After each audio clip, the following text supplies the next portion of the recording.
Você consegue entender essa estrutura que eu vou te mostrar aqui agora. Você vai conseguir negociar qualquer paridade, qualquer mercado, sem depender de sorte, de notícia e principalmente sem depender de indicador. Porque o que eu vou te mostrar aqui é o tipo de leitura que separa aquele trader que é técnico do que aquele trader que só reage e reage na maioria das vezes por impulso quando olha a movimentação do preço. Então fica até o final desse vídeo, prepara papel e caneta, porque aqui, meu filho, está descrito o ouro. Vamos compartilhar a tela aqui. Bom, e de cara, o que você vai precisar entender, né? Você abre o gráfico assim, geralmente você não tem uma análise feita. Às vezes a gente fica perdido sobre o que pode acontecer, o que a gente vai fazer na hora no mercado financeiro, se é para comprar, se é para vender. Então, todos esses fundamentos que acabam trazendo clareza para suas operações, eles vão ser explicados aqui agora. Só que a primeira definição que você vai precisar fazer vai ser simplesmente aquela definição do tempo gráfico que você vai utilizar para estar fazendo essa análise. E aí você tem duas opções, o gráfico mensal ou o gráfico semanal. Esses são os dois tempos gráficos que são utilizados para estar fazendo a análise, para a gente entender como é que está o comportamento do preço. E aí é o que você se sente mais confortável. Aqui no caso do GBP/USD, eu vou utilizar, e aí eu estou pegando uma paridade aleatória, tá? Então a primeira coisa é você definir o tempo gráfico. Então a gente definiu o tempo gráfico aqui, o gráfico semanal do GBP/USD, e eu vou fazer essa análise aqui agora junto com vocês. E o primeiro ponto é pegar todo esse cenário aqui do preço. A gente tem o zoom aqui, então a gente dá mais um clique aqui, vai ter esse cenário aqui do gráfico, né? Então o que a gente vai fazer? A gente vai pegar o fundo lá do mercado, ó. Eu poderia pegar isso aqui, mas eu vou pegar aqui. A gente vai pegar o topo do mercado. Então, tendo esse primeiro passo concluído, a gente consegue perceber que existe uma região de suporte e uma região de resistência, ok, mas isso não é suficiente para definir o meu tipo de operação. E agora a gente que entra o cenário, que é onde você vai começar a encontrar os pontos de pivôs, e esses pontos de pivôs serão os definidores de operação que a gente vai estar realizando aqui no mercado. Então, eu vou pegar aqui minha calculadora e vou começar a fazer esse cálculo do ponto de pivô. Vou pegar ali 1,65, o 683 mais 2,16, 451 e dividir por 2, eu vou ter 1,91067. Vou só trazer para cá. Então, vou botar para cá, que vai dar mais ou menos 1,91067. Então, esse aqui é o ponto de pivô. Teoricamente falando, esse é o ponto de pivô mais forte que eu vou encontrar nesse cenário aqui. Né? Um ponto mais forte e definidor de operação. O que eu posso levar em consideração pegando essa análise aqui? Que o preço acima desse ponto de pivô, eu tenho uma tendência de alta muito bem definida. E olha como é que a gente tem a formação da tendência em gráfico semanal explicado. Né? Se a gente pega aqui do ano, né? O ano de 2025 começou aqui. Então, o que a gente pode considerar? Quando o ano começou e eu quiser operar o GBP/USD, eu poderia entender que, pô, está acima desse ponto de pivô muito forte, então eu vou operar somente comprado aqui no GBP/USD. Ele chegou lá esse ano, então eu poderia ter pego essa situação aqui, essa região aqui de resistência, que foi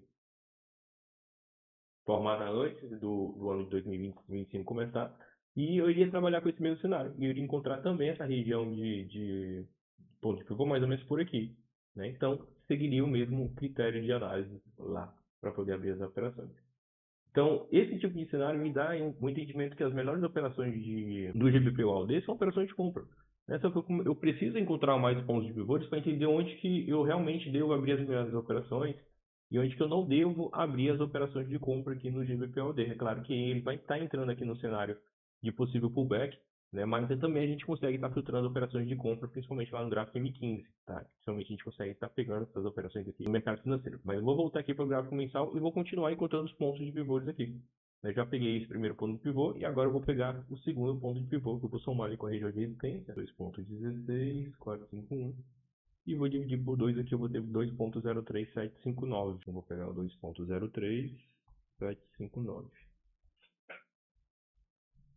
Começo a encontrar o segundo ponto de pivô e aí eu começo a perceber que o preço começa a respeitar. Então esse ponto de pivô aqui é um ponto de pivô que me dá definições de operações também, porque o preço acima desse ponto de pivô eu vou somente operar comprado. E aí eu começo a perceber que as operações que eu devo realizar aqui não são negociações só de venda, mas as operações melhores aqui no gráfico são as operações de compra. Hugo, eu poderia estar comprando aqui no rompimento desse ponto de pivô? Cara, nesse tipo de cenário aqui, poderia, só que como o rompimento for muito lá em cima, né, esses rompimentos muito distantes do ponto, eu não gosto de estar efetuando a negociação. Mas se o preço vem aqui, ó, e começa a subir naturalmente e principalmente forma o canal abaixo desse ponto de pivô, na hora que você que tem rompimento, a gente pode entrar na operação comprado também, ou principalmente se existem situações onde o preço fecha acima desse ponto de pivô, mas principalmente fecha próximo aqui, ó, isso aí a gente confirma esse fechamento aqui no gráfico diário.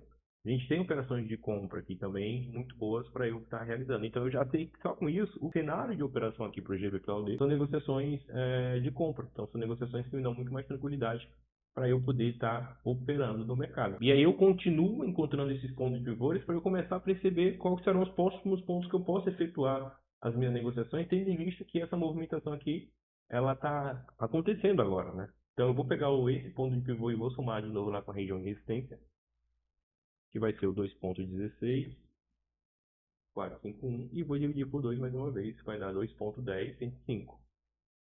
Então eu vou pegar aqui 2.10, 105. Então eu tenho um preço respeitando perfeitamente essa região aqui dentro do ponto de pivô, entre esses dois pontos de pivô. Então cabe cenários para eu poder também executar negociações aqui no mercado. O que eu vou fazer? Vou continuar fazendo o cálculo do ponto de pivô, para eu encontrar meus pontos de negociações aqui.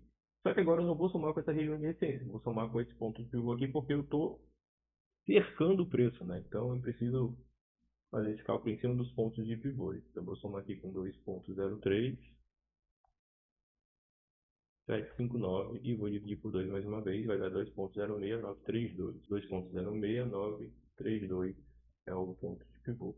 E aí aqui é o seguinte, eu já começo a perceber quantos pontos tem entre um ponto de pivô e outro. Então tem 3.271 pontos, ainda é bastante fácil, porque você está respirando. Né? E aí eu jogo no gráfico M15 aqui, eu vejo esse cenário de movimentação do preço. E agora eu começo a encontrar possíveis pontos de pivôs que vão me identificar pontos de entradas. Ou se estiver muito distante ali, né, eu posso executar uma negociação de compra aqui, buscando principalmente reversão, porque o preço está chegando nessa região aqui, e vira uma região de suporte. Né? E na hora que ele romper mais ou menos esse cenário, principalmente, cabe um ponto de compra, e aí se eu quiser ser mais usado, eu posso pegar um take aqui nesse ponto de pivô. Né? Mas se eu quiser definir um ponto de entrada aqui, eu vou pegar os dois pontos de pivô que está encontrado, 2.0932 com o 2.03759, e vou dividir por 2 aqui para ter 2.05, 3455. Mais uma vez aqui, 2.05, 3455. Então aqui nesse cenário já tem o preço retornando abaixo desse ponto de pivô, ou seja, ele já fez uma realização de lucro, né? E ele tende a continuar subindo porque as operações de compra, a gente viu ali desde o começo do vídeo que as operações melhores são as operações de compra aqui para eu estar executando. Então cabe um ponto de entrada na hora que o preço romper esse ponto de pivô, e aí eu posso buscar um take nesse próximo ponto de pivô, ou eu posso fazer aquela medição do nível 0 até o nível 423 de Fibonacci, de retração. E aí eu calculo o take profit também nesse tipo de cenário. Daqui para cá a gente tem 1.625 pontos. É um cenário que você tem que avaliar se você está confortável ou não para estar buscando. E outro tipo de cenário também que acontece é principalmente se o preço não me der ponto de entrada, mas ele passar do meu horário de negociação, por exemplo, dali de tardezinha, às 18 horas, ele fechar acima desse ponto de pivô, teoricamente eu tenho uma caracterização de compra também na minha próxima sessão de negociação, porque o preço fechando acima desse ponto de pivô tem uma renovação da força compradora aqui do preço. A tendência é que a força compradora seja renovada, então o preço fechando acima desse ponto de pivô, eu vou continuar buscando operações de compra, assim como também, se o preço continuar subindo aqui, romper e subir e fechar acima desse ponto de pivô de novo, eu tenho mais uma vez a renovação da força compradora.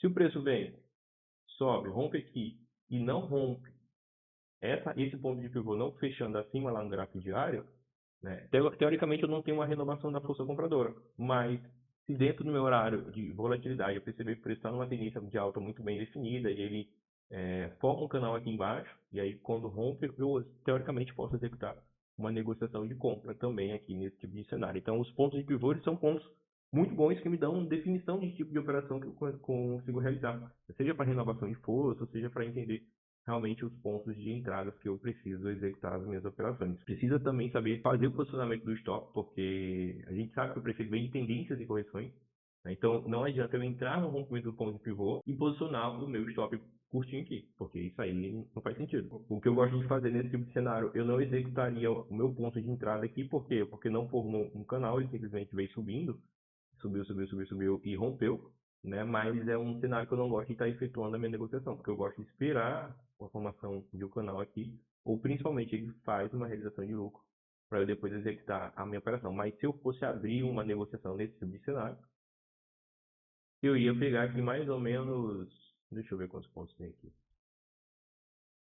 Tem 680 pontos, né? Eu ia pegar mais ou menos aqui essa região de fundo, ia marcar um canal aqui no preço, iria posicionar meu stop mais ou menos abaixo dessa região e deixaria no trade, né? Mas seria negociações arriscadas, como eu disse, eu gosto de esperar uma formação de canal aqui para eu poder executar a negociação, para eu ter mais tranquilidade. Só o rompimento em si, dependendo de como está ali o preço, mas só o rompimento em si sem essa formação do canal abaixo, por isso que eu gosto de estar esperando a formação do canal abaixo, se romper e formar um canal acima, romper o canal, são pontos de entrada que eu gosto de estar efetuando as minhas negociações. Aqui seria um ponto de controle emocional na prática, tá? Mas não estaria errado se o cara quisesse entrar, só que seria uma negociação um pouco mais agressiva, aí tendo em vista que ele não esperou as confirmações, né? Mas ali seria negociação no impulso, o cara achando que o preço ia subir, mas principalmente porque a gente teve esse rompimento, esses movimentos muito fortes aqui no fechamento do mercado na sexta-feira, né? Então é muito natural que tenda a fazer uma correçãozinha para depois voltar subindo, né? Então são cenários que eu tenho que aguardar aqui para o GBP USD. Show, esse foi o nosso vídeo e você pode replicar esse tipo de cenário para qualquer tipo de análise. Você pode executar isso no XAU USD, no EURUSD, no USD JPY, nos mercados também futuro. Então você consegue ter esse entendimento porque isso aqui é um ciclo de movimentação. A gente faz cálculos de acordo com a movimentação do preço e os pontos de pivôs. São pontos bem interessantes para eu definir o tipo de operação que eu tenho que estar realizando e entender como é que está a força do mercado. Se existe uma força compradora predominante ou se existe uma força vendedora predominante. Muito importante também é sempre seguir a tendência do preço, tá? Sempre siga a tendência do preço. Como a tendência é de alta, a gente tem cenários de compra muito melhores, né? Então, se eu venho aqui no gráfico diário, eu tenho uma tendência de alta formada, mas eu tenho uma realização de lucro aqui acontecendo, né? Mas as melhores operações são operações de compra aqui para o XAU USD. É sempre interessante estar seguindo a tendência, porque as operações tendem a fluir de forma melhor, que simplesmente tentar buscar reversões de tendência sem grande fundamento na hora de estar analisando o gráfico. Valeu? Show? Então, deixa o like se você chegou até aqui no final do vídeo e a gente se vê no próximo. Valeu, tamo junto.